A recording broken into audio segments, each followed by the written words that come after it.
Superman and Lois, Season 1, Episode 4, titled Haywire. Now, this episode, I found to be the weakest episode of the season so far. Still good, but I felt that the family drama and the family dynamic for the last 3 episodes was so strong and appealing, and more appealing than what we had last episode. This episode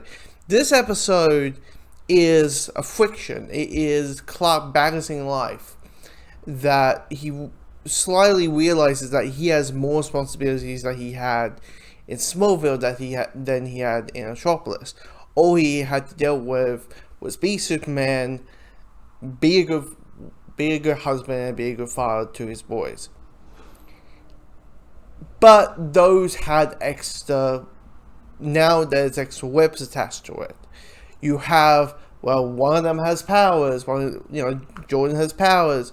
Lois feels neglected a little bit.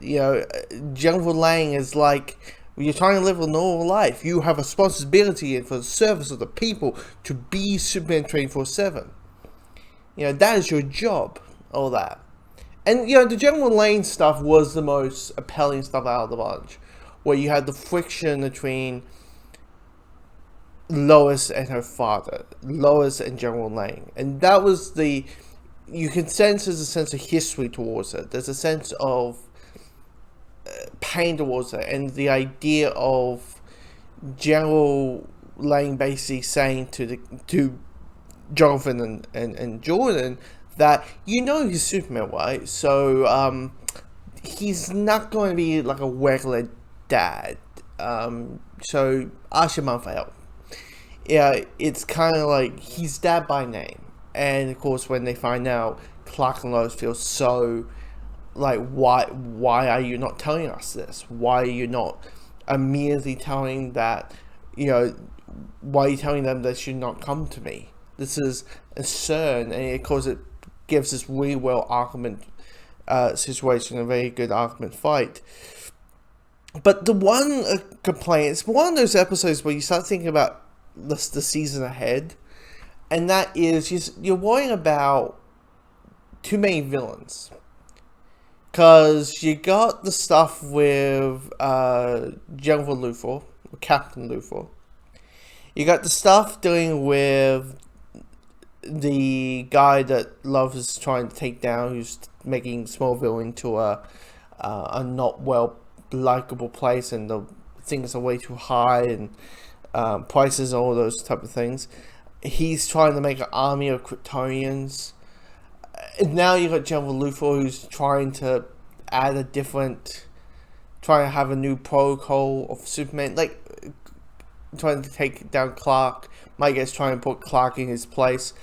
It's it's just one of the, you just worry that is this going, it feels like it's villain wise might juggle too much, and you're like, one might fall into the end.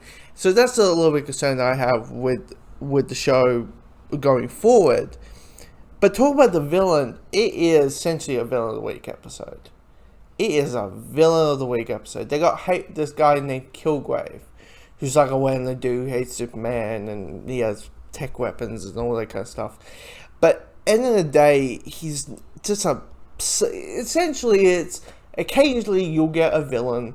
Occasionally you'll have the villain of the week who's just there so Superman can, Clark can be Supes, and he can show up and punch things. That's essentially what it is.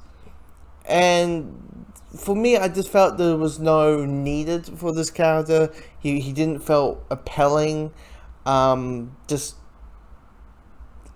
meh really towards it. It's like there's so many good stuff, but it's like the villain aspect for this episode. Just like, hey, here's the thing. It is a good episode. It is a really good episode. Just I thought the other episodes were fantastic.